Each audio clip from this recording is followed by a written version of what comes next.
ইন্ডাকশানেই কিছু কিছু তৈরি করে নেই। দেখো যেমন আলুর তরকারিটা এই তো হয়ে এসছে। তুমি আজ রুটি করছো? হ্যাঁ গো, রুটি করছি কেন বলো তো? মনে ভাবলাম কি কতগুলো ভাত আছে, তা ভাত হয়েছে তো, তা ভাবলাম যে একটু 4-5টা রুটি করি। তা 4টা হবে, ডিনারে হবে রুটি। এই আর গ্যাসের যে ক্রাইসিস চলছে এখন, আর বেশি গ্যাসে কিছু করতে পারি না, রান্না বান্না সব শর্টে করে দিয়েছি।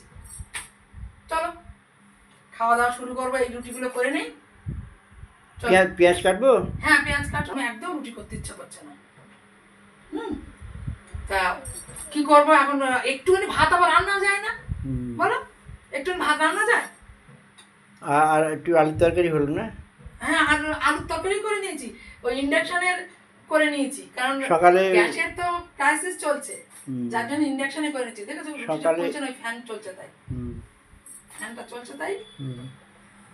হ্যাঁ এই ফুলেছে, এবার টোপা ফুলেছে, এবার টোপা ফুলেছে।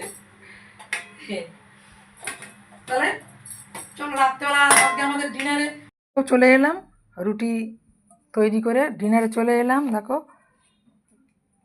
রুটি নিয়েছি, দুজনেই রুটি নিয়ে নেব। এই যে দুজনেই রুটি নিয়ে নিয়েছি, সঙ্গে রয়েছে দেখো আলুর তরকারি। আমি কিন্তু বন্ধুরা বাটি চচ্চড়ি করেছি, ইন্ডাকশানে বাটি চচ্চড়ি করে নিয়েছি। এই যে খাও,